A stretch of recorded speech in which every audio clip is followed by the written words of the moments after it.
Assalomu alaykum hammaga.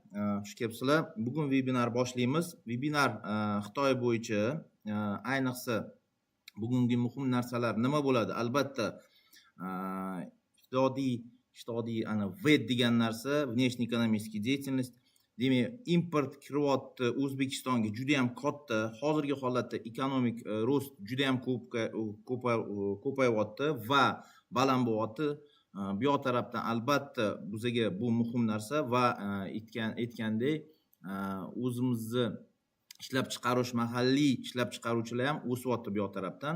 Sababi qarangki, bitta narsa O'zbekistonda import kirayotgan mahsulot foizda hisoblasak, ayniqsa eng strategik partnyorimiz bu Xitoy bo'ladi. Xitoyda hozirgi statistika bo'yicha 25-yil davomida Xitoy bizga 32.5% mahsulotini yetkazib beramiz. Demak, umumiy 100% ni hisoblasak, O'zbekistonga kirayotgan import eng strategik bizga partnyorimiz Xitoy bo'lyapti. Shunda eng kuchli va eng ko'p mahsulotini yetkazib beradigan Xitoy bo'ladi. Ayniqsa keyin ikkinchi joyda Rossiya bo'ladi, Qozog'iston, Turkiya, Koreya va Germaniya, Indiya, Turkmaniston va boshqa davlatlar.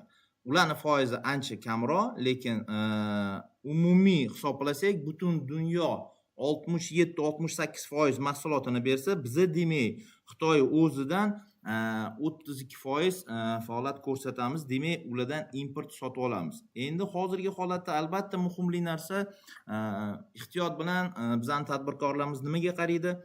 Xitoy bilan qanaqa qilib ishlash, qanaqa muammolar bo'lishi mumkin. Xitoyda ayniqsa, bilamizki bitta narsa, dunyo bo'yicha pul bo'lgan joyda albatta firibgarliklar ko'payadi. O'rischasi mashenik deyiladi. O'sha masheniklar ham ko'payadi. Shunga sababi ehtiyot qilib ko'plar Xitoy bilan ishlaganda ayniqsa uchrashgan bo'lgan vaziyatlar masheniklar uchrashib qolgan, firma однодневка bo'lgan yoki mahsulot noto'g'ri kelingan yoki pul to'langan va albatta aytganimizdek pul to'langandan keyin mahsulot yoki brak keladi yoki boshqa tarafdan inspeksiya ko'rinmagan bu narsalarga. Shunga bugun darsda biz o'tamiz. Darsda emas, webinarda aytamiz. Shu narsalarni qarash kerak.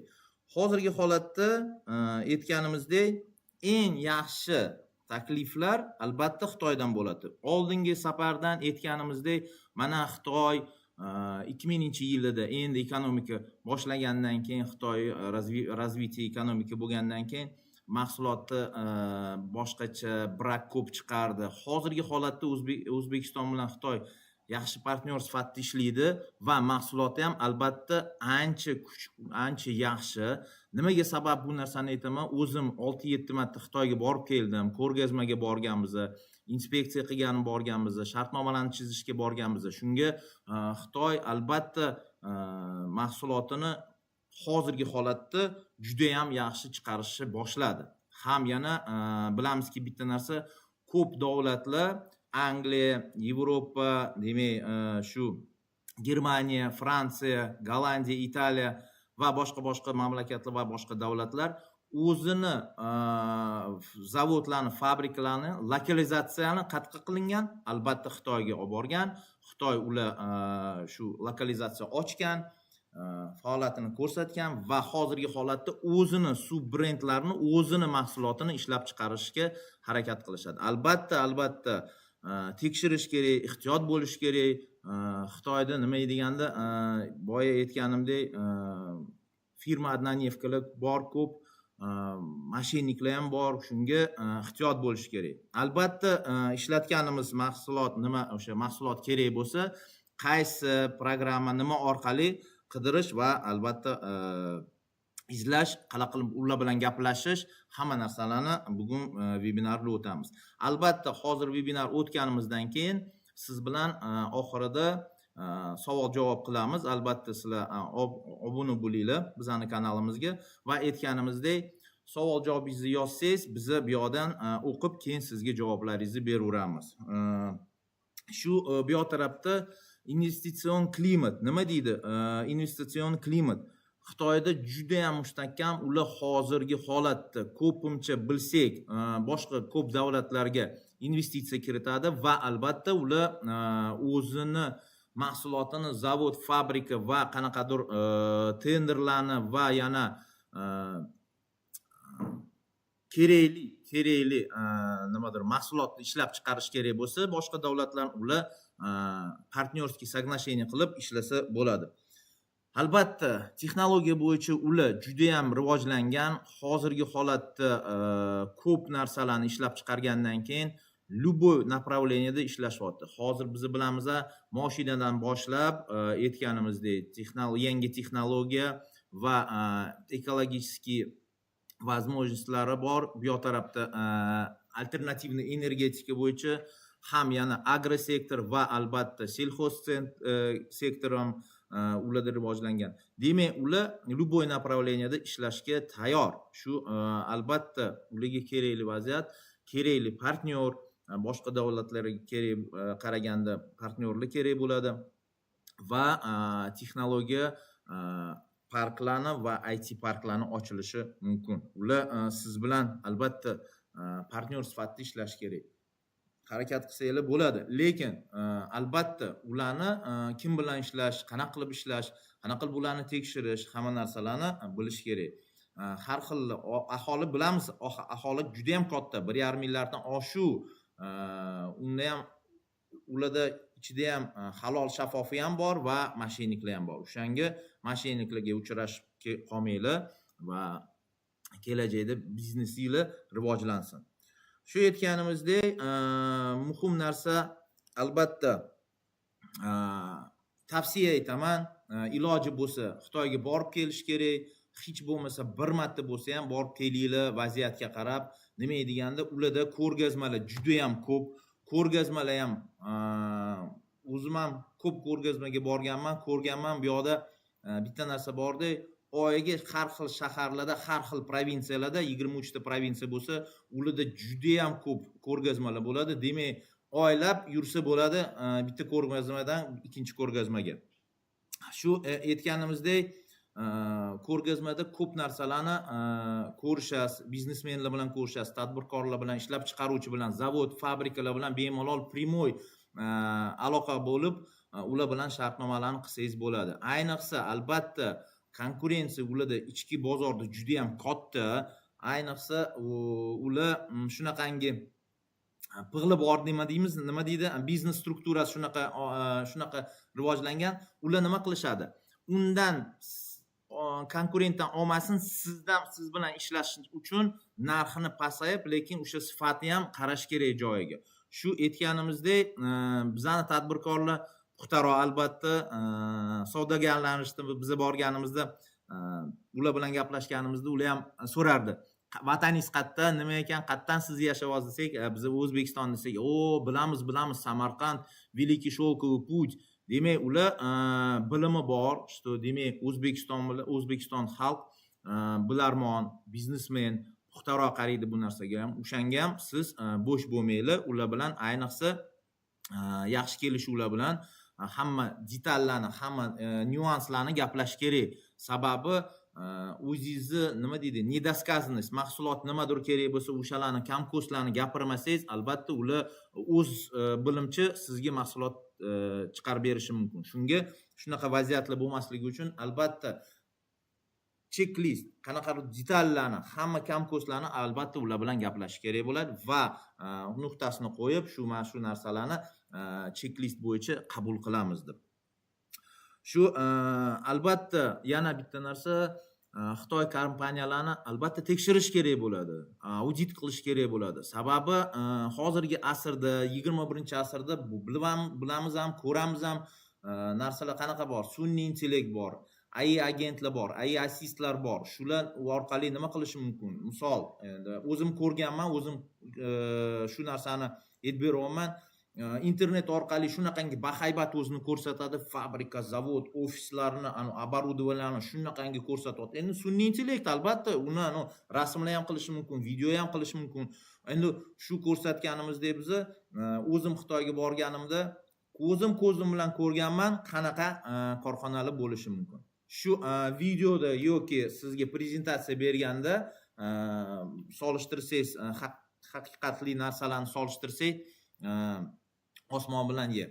Albatta shu kerakli ma'lumot, ayniqsa kerakli ma'lumot bizga korxonalarni tekshirish albatta biz nima qilamiz? Bu yoqda keyinroq aytaman, platformalar bor. Shu platforma orqali ham tekshiramiz va yana bizda o'zimizda inspektor degan agentlarimiz bor. Sabab nimaga men Xitoyga borganman? Men ko'rgazmaga bordim, yana 2 3 ta 4 ta 5 ta ishni bajarib birdaniga hal qilib, o'shalarni bilan hal qilganman. Shu aytganimizdek, agentlar bilan uchrashganmiz. Bizda partnyorskiy соглашениyalarimiz bor. Agentlar bizga xizmat ko'rsatib beradi. Ayniqsa bu pulli rasxod, lekin ko'nglingiz xotirjam bo'ladi. Sababi mahsulot qachon Xitoyga, O'zbekistonga kelsa, siz konteyner ochganingizda balki noto'g'ri mahsulot yoki noto'g'ri brak nimadir yoki nimadir kamkostlari chiqib qolsa, buni qayta yana olib borish, reeksport qilish katta muammo, katta problema. O'shanga biz qaysi metoddan o'tyapmiz? Demak, birinchidan albatta tekshirish. Xitoy o'zidan, zavodni o'zidan, o'sha yerda o'zida tekshiruv qilib, mahsulot sifat checklist bo'yicha hammasi to'g'ri kelyaptimi, shunda bizga qiziqroq va ko'nglimiz xotirjam bo'ladi. Demak, mahsulot ham bemalol kelaveradi. O'sha bizani sifatda, bizani checklistimiz bo'yicha, bizani texnik topshiruv bo'yicha mahsulot o'sha keladi. Albatta, kafolat kerak. Inspektorlar ham kafolat beradi, kafolat berib uni puliga yarasha oladi va ularni inspektorlarni xizmati boya aytganimdek bu pulli bo'lgandan keyin nima deydi? Двойной расход qachon bo'lishi mumkin? Boya aytganimdek, mahsulot kelganda, keyin siz brakka topsangiz, chiqsangiz o'sha muammolar chiqishi mumkin. Undan ko'ra tinchgina pulini to'lab, o'sha yerda o'zida, Xitoy o'zida, zavodida, fabrika, terminaldan qatdan chiqqan mahsulot chiqyaptimi, o'shandan o'zidan albatta muhimliroq biz tekshirib olsak va bemalol sifatli mahsulot kelishi mumkin. Aytganimizdek, qaysi platformalar, nima bizga kerakli o'zi asli bo'ladi. Albatta, kontrakt chizsanglar, bilamizki bitta narsa, o'zimizda vatanimizda deklarantlar, brokerlar bor, tamojniy broker deyiladi ularni. Ular albatta shu yordam sifatida agarda bilimingiz yo'q bo'lsa, qanaqa qilib tuzish kerak bo'ladi, shu shartnomalarni, kontraktlarni, invoyslarni, hamma hujjatlarni, kerakli hujjatlarni mahsulot yetkazib berishga, shunda deklarant sizlarga yordam sifatida beradi. Ayniqsa O'zbekistonda deklarant kompaniya juda ham ko'p, uni ham tanlash kerak. Bu yoqda ham albatta qanaqa qilib tanlasak bo'ladi. O'rchasi sarafanli radio tanish bilish orqali yoki statistika bo'yicha misol Telegram kanallar bor, yana internet orqali darmoqdan qidirsangiz bo'ladi. Yaxshi deklarantlar, shu deklarantlar sizga ayniqsa nimadan yordam berishi mumkin. Birinchidan albatta kontrakt chizish, invoys, hujjatlarni va o'sha kontraktlarni albatta registratsiya qilish kerak.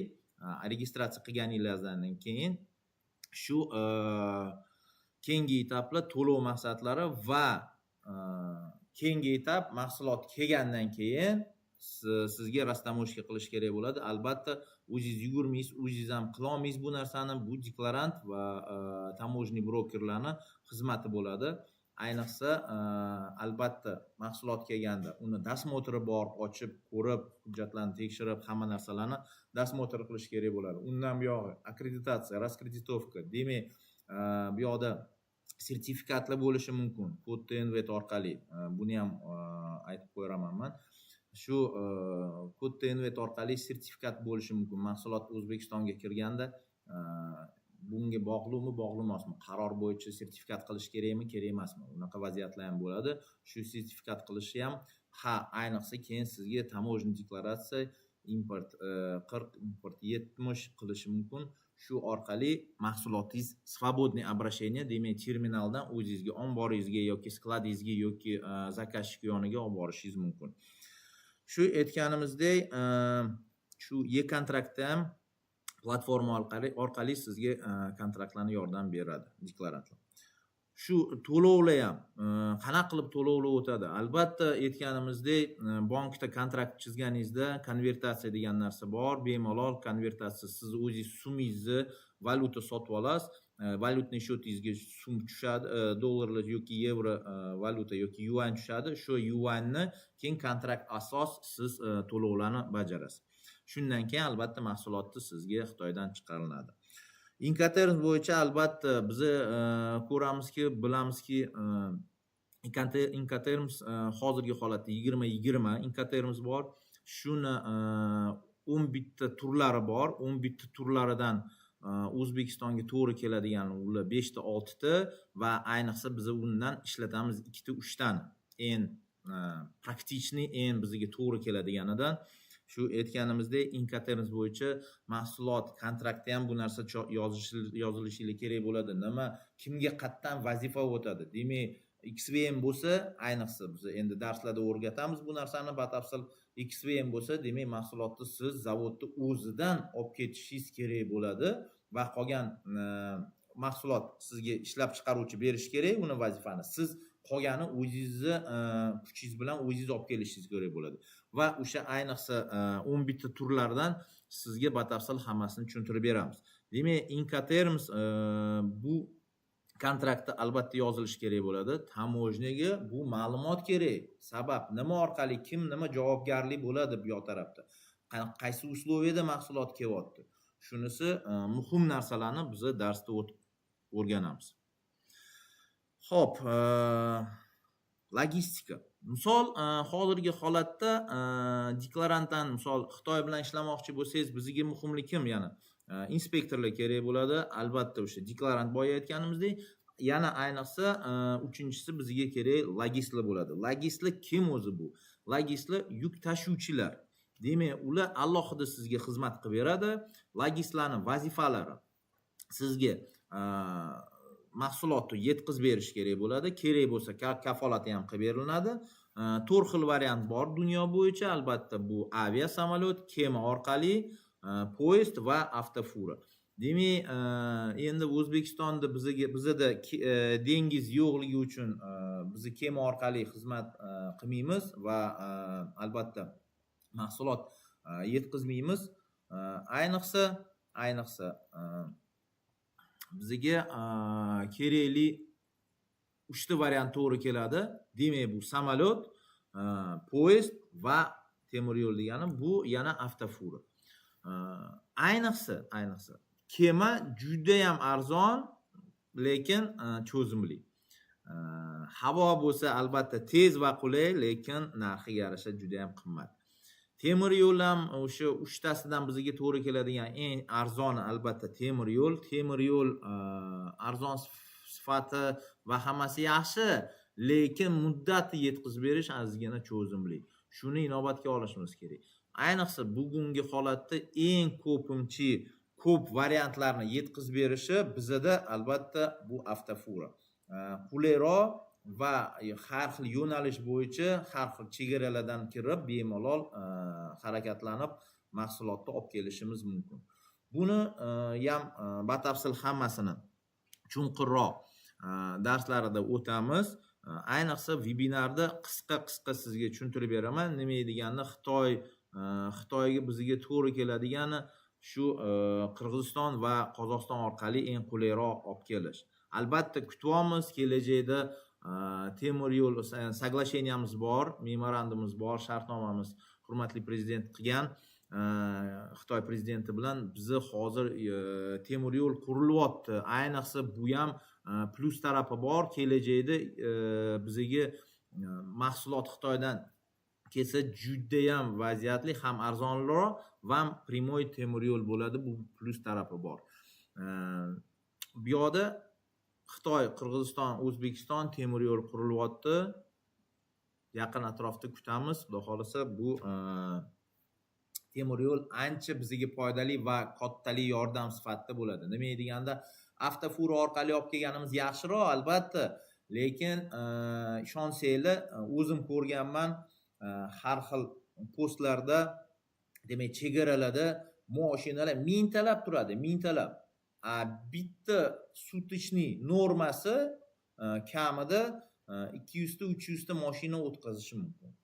Vaqt soati endi baribir tekshirish kerak, tarozi bor, skaneri bor, hujjati bor, hamma narsani vaqt vaziyat. Poyezdda kelsa, demak, bitta sostav qanchalik olib kelishi mumkin, juda ham yaxshi.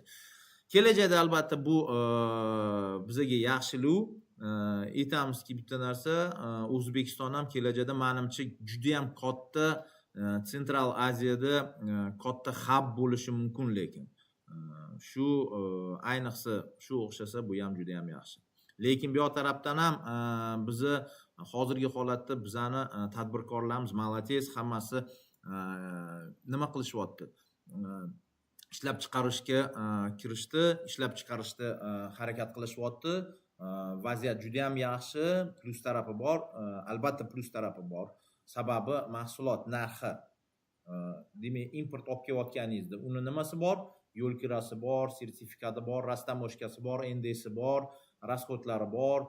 Demak, yana любой tadbirkor olib kelsa, o'zini foizini qo'yish kerak, to'lovlari, soliq indekslari bor, demak, daromad indekslari bor. Shularning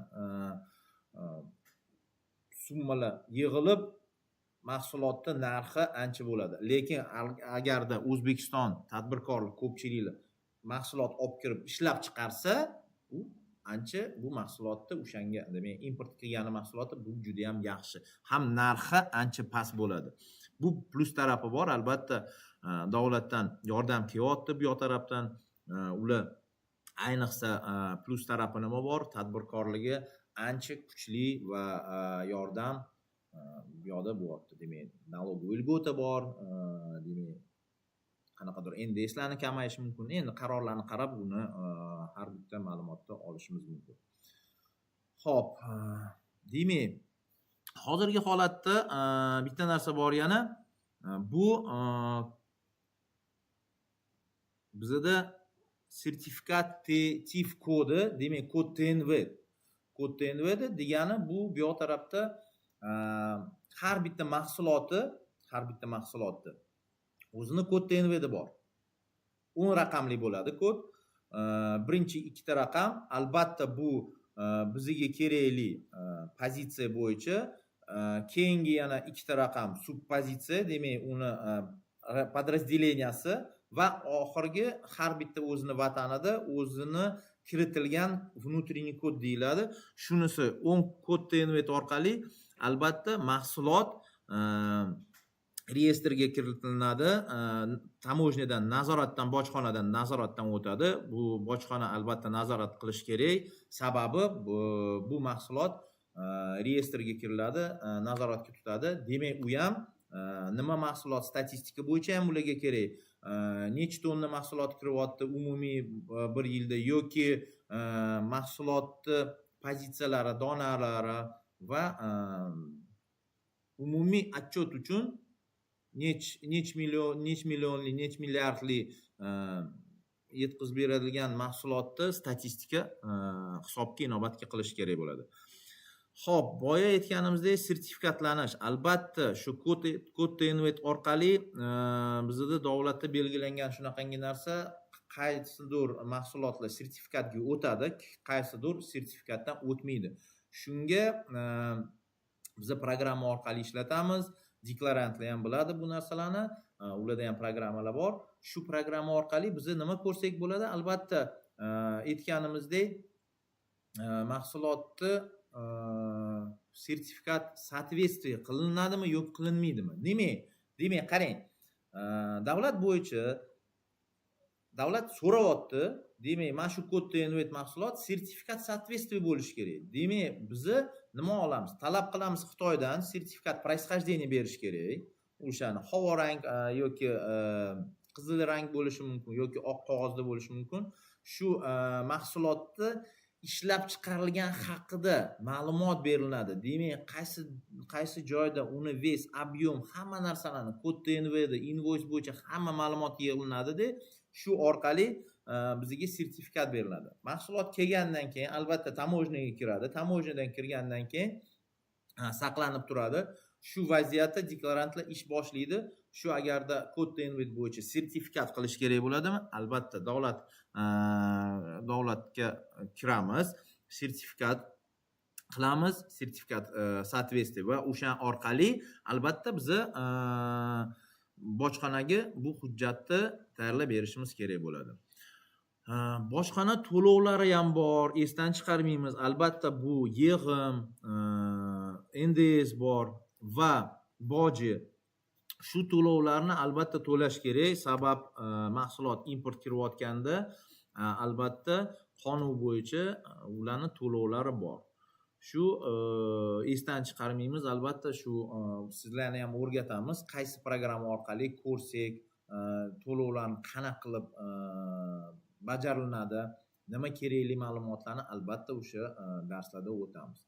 Men shu boya aytganimdek, biz albatta bu yoq tarafda halol shaffoflik kirish kerak. Hozirgi holatda ko'plar o'zini mashinada olib kelaman deb o'zicha registratsiya va tamojniy deklaratsiya qilmasdan xato kiritadi. Sababi tamojniy tutib olsa, bu demak nezakonniy vos, demak noqonuniy olib kirish, shuni nima bo'ladi? Ularni likvidatsiya mahsulot bo'ladi yoki uni konfiskatsiya bo'lishi mumkin. Davlat olib qo'yadi. Shunga tavsiya etaman, qonuniy kontrakt qilib, asosiy hamma to'lovlarni bajarib, bojini to'lab, bemalol mahsulotingizni olib kirib ishlatsangiz bo'ladi. Ha, yana bitta narsa bor, shu aytganimizdek programma orqali ko'rsataman.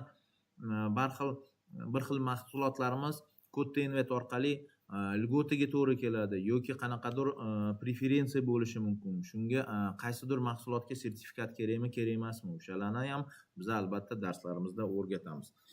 Keyingi dasturimiz asosiy deylik, bizga kerakli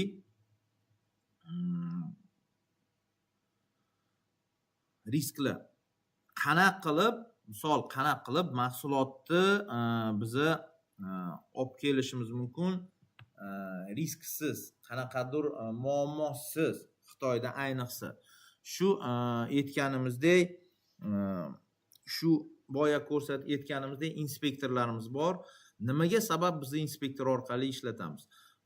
Albatta boya aytganimdek ko'p platformalar bor. Alibaba, Made in China, 1688, Pinduoduo, AliExpress. Juda ham ko'p platforma, B2B platforma va yana marketplace'lar bor. Shu orqali albatta aytganimizdek, ularni orqali biz ularni qidiramiz. Mahsulot yetkazib beruvchi agar nimadir kim kerak bo'lsa, nimadir mahsulot, bilamizki Xitoy nomer 1 ishlab chiqarish bo'yicha, shunga shu platforma orqali albatta sun'iy intellekt orqali ishlasak ham bo'ladi. Ayniqsa shu platformalarni orqali qidirganimizda plus tarafi bor, lekin bitta katta risk bor. Platforma juda ham katta. Uni orasida mingtalab yetkazib beruvchilar bor. Albatta bilamizki bitta narsa, Xitoyda davlat ограничение yo'q. Dealer, distributor bo'lasizmi, bemalol savdongizni qilavering. Katta davlat, 23 ta provinsiya bor. Aholi juda ham katta. Shu aytganimizdek, kimdir kichik предприятие, kimdir katta предприятие. O'shalarni tanlash uchun albatta biz aytganimizdek inspektor orqali harakatlanamiz. Ha, rasxod bo'lsin, lekin bitta narsa, qo'ynimiz xotirjam, bemalol bizani nomimizdan borib, tekshirib, hamma narsalarni, vaziyatlarni qilib, shu tekshirgandan keyin albatta mahsulotini sifatini qaraydi va albatta bizga muhimli narsa kamkostlarni joyida gaplashib, yana bir tarafi bor, bizga ham tarjimon sifatida bo'ladi, ham bizani nomimizdan kerakli tekshiruvlarni qiladi va kerakli ma'lumot nima? Albatta boya aytganimdek, firma однодневкаlar ham ko'payib ketdi. Ayniqsa ularda davlat qanaqa o'zini internet ekosistemasi bor, ularga hozir saytiga kiraman desangiz, kira olmaysiz. Albatta kirganingizda ham, biramallab kirganingizda ham, lekin ularni o'zini Xitoy tilida yozilgan narsa. Yoki siz Xitoy tili bilishingiz kerak bo'ladi, yoki soatlab o'tirasiz, qaysidir hujjatni tarjimon qilib, ma'nosiga tushunib, nimasini yozilgan, demak, shu narsa ancha vaqt oladi.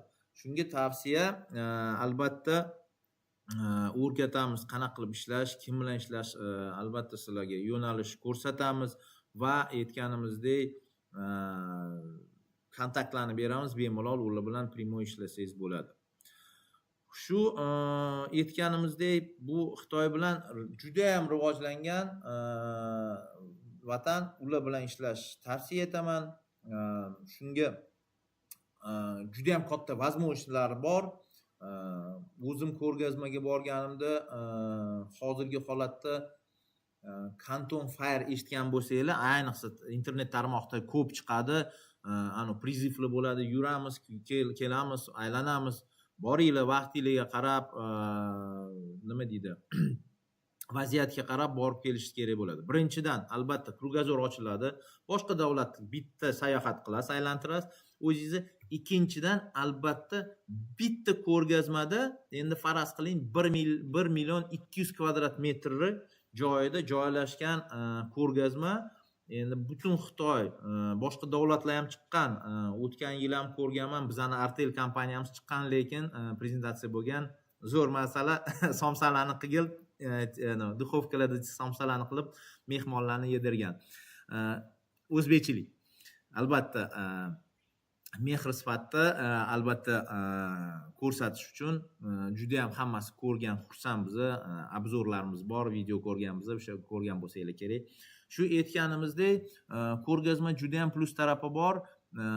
Primoy zavod, primoy dealer, primoy distributor bilan gaplashib, demak, primoy kontraktlar orqali chizma qilsanglar bo'ladi. Shu demak deganda, ayniqsa kerak bo'lsa ko'rgazmada bitta narsada, endi bilamiz nimaligini ko'rgazma. Endi kichkina stend bo'ladi, stendda gaplashib, hamma narsalarni, ma'lumotlarni, buklet, kataloglarni ko'rsatib beradi. Lekin agarda sizga qaysidir направление yoqqan bo'lsa, nimadir siz ish qilmoqchi bo'lsangiz yoki qaysidir mahsulot sotib olmoqchi bo'lsangiz kelajakda, albatta shu muhim tarafi, plus tarafi, ularga ko'rgazmadan keyin bemalol taklif olib, ularni zavodiga ham borsangiz bo'ladi. Ular juda ham mehmonni yaxshi ko'radi.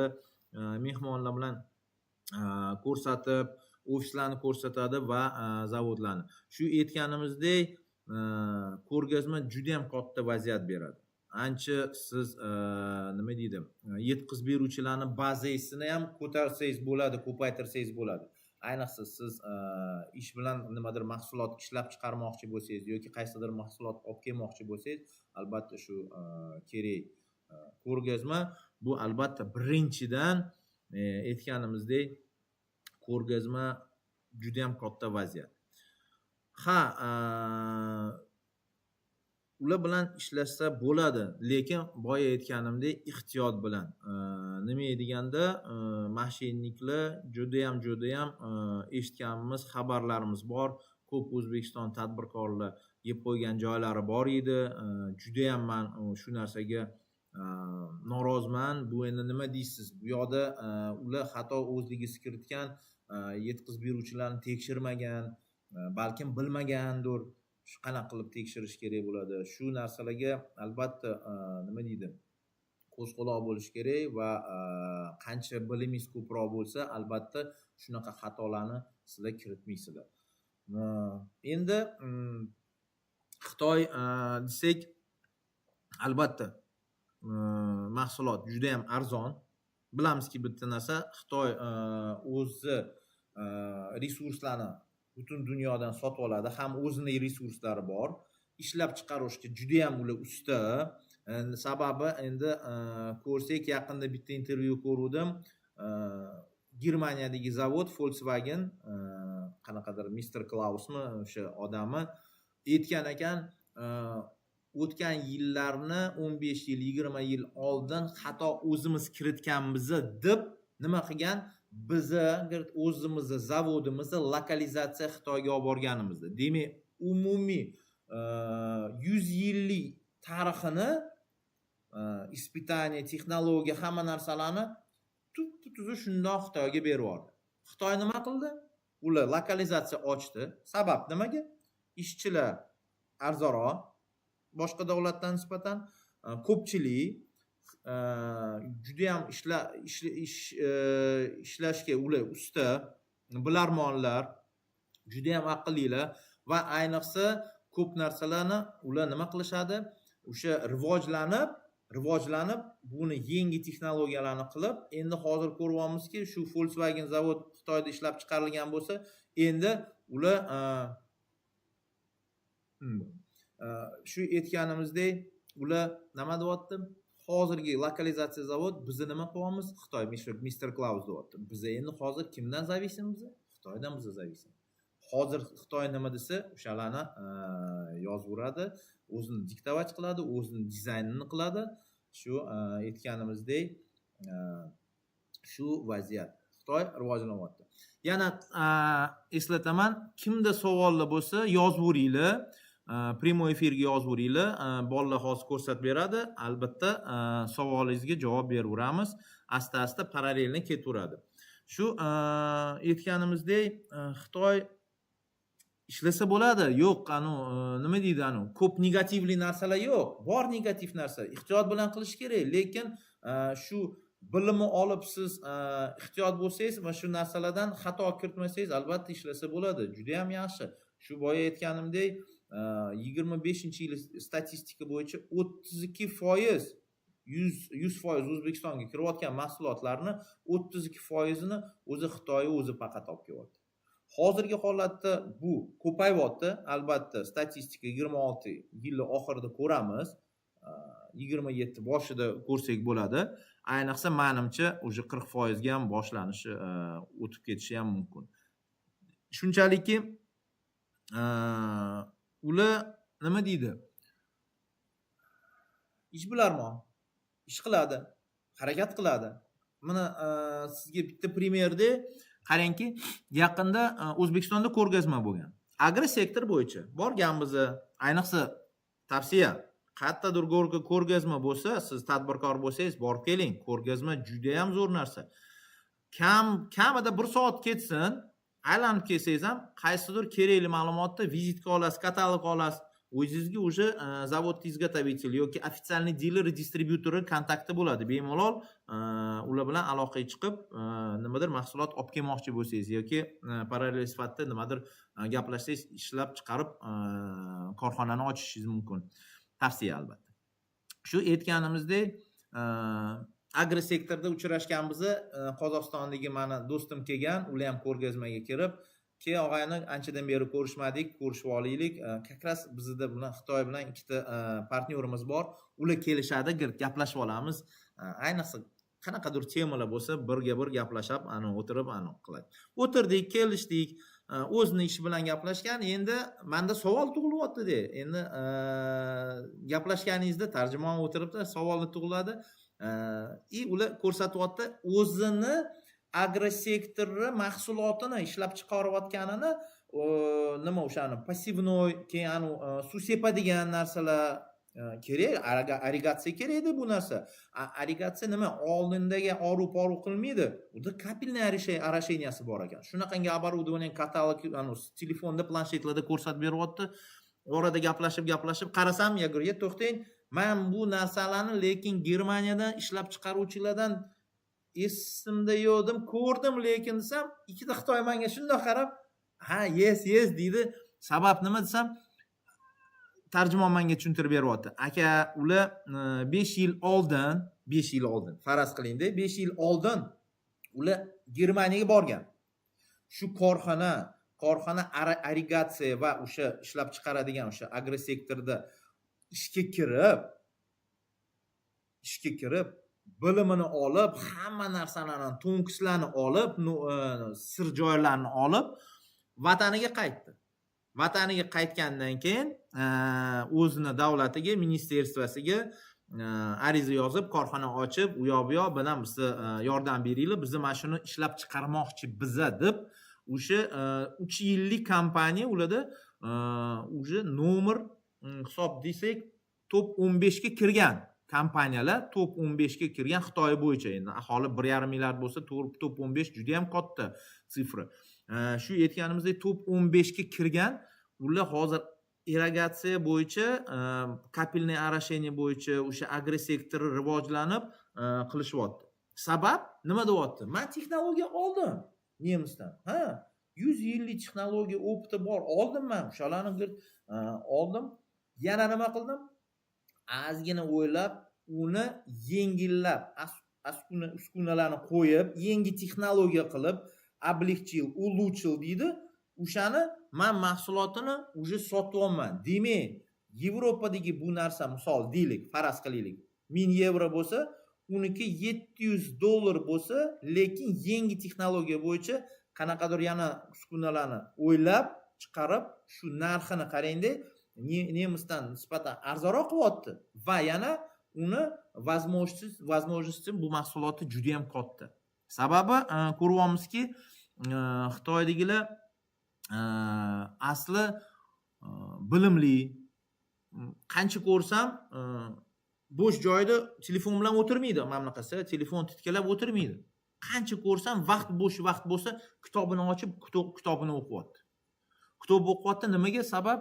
Yili farqi yo'q nima? Yoshimi, o'rta yoshmi bo'lsa ham hammasi o'qib kitoblarni nimadir ishlab chiqaruvchilarga shunaqangi ular davlatda o'quv sifatida shunaqangi rivojlangandek, ular vek живи, vek учись degandek, endi sotsialistik partiyada ular ham hali. Lekin juda ham men xursand bo'ldim shu narsaga. Oldindan ular telefonda o'tirmaydi, lekin kitobini bo'sh vaqt bo'lsa, kitobini o'qar ekan. Shu narsani qarangki, bilimli va ularda shu sifatda plus tarafi albatta bor. Tak, savollarga kelsak, kimda savollar bor? Savol javob qilsak ham bo'lardi. Kimda savollar bor? Yozinglar. Savolingizga javob beramiz.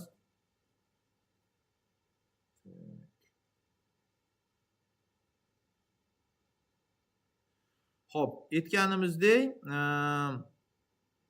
shu kelajakda sizda qanaqadir Xitoy bilan ishlamoqchi bo'lsanglar, murojaat qilasizlar, savollaringiz bo'lsa, ochiq chatimiz bo'ladi. Obuna bizga bo'linglar. Kerakli sababli qanaqa qilib ishlash, qaysi taraf yordam bizga albatta sizlarga bilim bo'lish uchun albatta yordam sifatida qilib berishimiz mumkin. Nima deydi? Добрый sovet ham, bu ham yaxshi. Shu tarafdan albatta sizlarga tavsiya etamiz. Qo'shilinglar, biz bilan o'rganinglar va albatta aytganimizdek yo'nalish bo'yicha albatta sizlarni o'rgatamiz.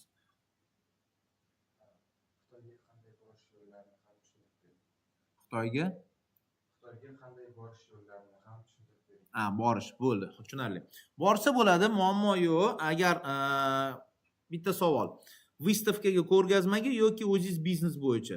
Bitta masala, misol varianti bor, Xargovga borish. Bu Olmaotadan 300 kilometr chegara. Xitoy bilan Qozog'istonning chegarasi. Bemalol borsak bo'ladi. Zagran pasportingiz bilan bemalol bizda hozir bezvizaviy 30 kunga bezvizaviy rejim Xitoyga kirish va albatta kerakli ma'lumot o'zingizda kartangizda yoki pulingiz bo'lishi kerak edi. Demak, chegaraga kirdingiz, chiqdingiz. Ayniqsa o'tda hub bor. Demak, o'tda juda ham katta hub, do'konlar ham bor. O'tda ham ko'p ishlab chiqaruvchilar o'zini mahsulotini olib keladi. Sababi nimaga? Ayniqsa misol, qaysi mahsulotini ishlab chiqarilgan bo'lsa, o'sha hubga qo'yib qo'yadi. SVH deb, sklad временного хранения deb qo'yib qo'yadi. O'sha yerdan kerak bo'lsa, Central Aziyaga kimga kerak bo'lsa, mahsulotni tortib olishga. Demak, tavsiya etaman, birinchidan agar kerak bo'lsa, juda ham arzon va qulay Xargovga borib kelishingiz. Ikkinchisi, tavsiya etaman, obuna bo'ling. Qaysidir tadbirlar bo'lishi mumkin, ko'rgazma, mana misol kuzda bo'ladi, yana Kanton Fair bir yilda 2 marta bo'ladi. Shu bahorda va kuzda. Agarda shu kuzdagi bormoqchi bo'lsangiz, bizga murojaat qilamiz. Sizga tavsiya qilib beramiz, qanaqa qilib borish. Balkim o'zimiz vaqtimiz bo'lsa, olib borishga birgalashib boraveramiz. U yerda ko'nglingiz xotirjam bo'lsin, bemalol sizni kutib olishadi. Transfer bor, otel bor, 5 yulduzli Sheraton, ham yana o'sha otelni transferi bor, ko'rgazmaga har olib boradi. O'zingizga ID pasport ochib beradi, Canton Fire ID pasport. O'zingiz umringizga bo'laveradi. Bu demak, единственный pasport bo'ladi. O'zingizga Canton Fire ga kirish chiqish. Va yana nima bo'ladi? Ko'rgazmalardan tashqari отдельно shopping bo'lishi mumkin. O'sha kunning ichida 7 kunlik, 8 kunlik tur bo'ladi. Xohlasangiz 10 kunga ham cho'zib yuborsangiz bo'ladi.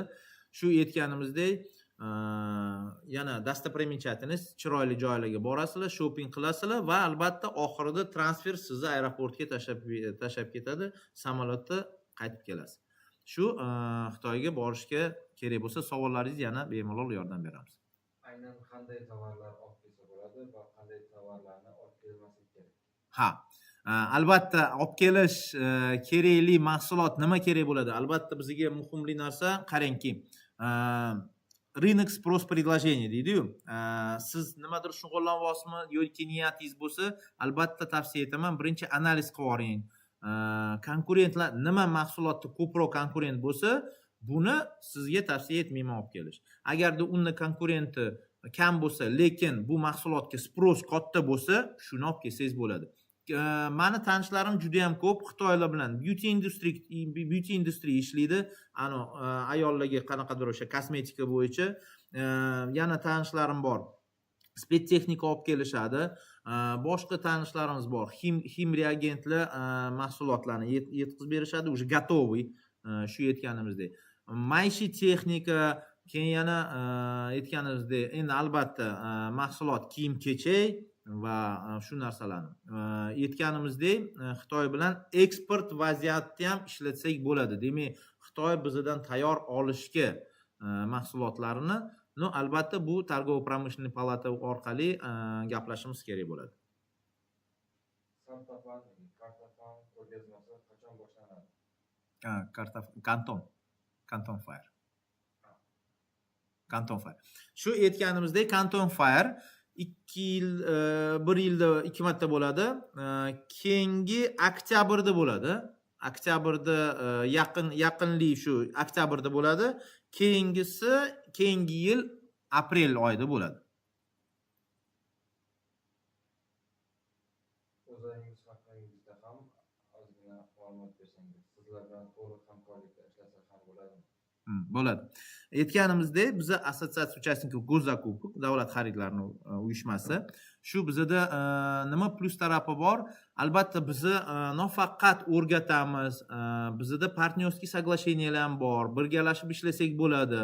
Bizda investorlarimiz bor. Investor orqali biz mahsulotni birgalashib tender отборlarda yoki qaysidir primoy zakazlar bo'lsa, bemalol kontrakt chizib mahsulotni olib kelishimiz mumkin. Shu albatta bizda bazamiz bor, yetkazib beruvchilarning bazasi bor va yana aytganimizdek, logistlar bor, deklarantlarimiz bor, ba'zida shu yuristlarimiz bor. Shunga juda ham katta opitimiz bor. Biz ham anchadan beri ishlayapmiz. Shunga ishlasak bo'ladi. Albatta murojaat qilasiz, menejerlarimiz batafsil sizga ma'lumot beradi.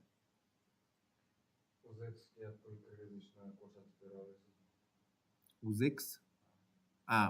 Bu alohida dars. UZEX-ga bu alohida dars. Bu VET bo'yicha emas. Ayniqsa menejerlarga murojaat qilsangiz, ular sizga kuratorgami yoki kurator yordamchisiga yo'nalish qiladi. UZEX-ga qanaqa pulni tashlash qilib beradi, javob beradi, albatta. Bugun temamiz VET bo'yicha-da, misol boshqa davlatlar bilan ishlash.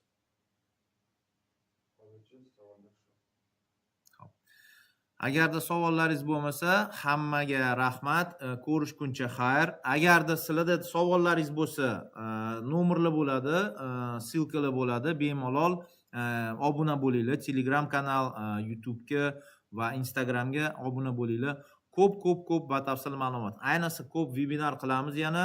Kimdirda yana savol bor ekan? Tenderlar, auksionlar haqida ham tushuncha bera olasizmi? Ha, Yo'q, bu bugun tema emas. Bugun temada bor. Bu siz obuna bo'ling. Albatta qayta har hafta biz webinar qilamiz. Auksion tenderlar bo'yicha albatta boshqa kuratorlar sizga batafsil ma'lumot beradi.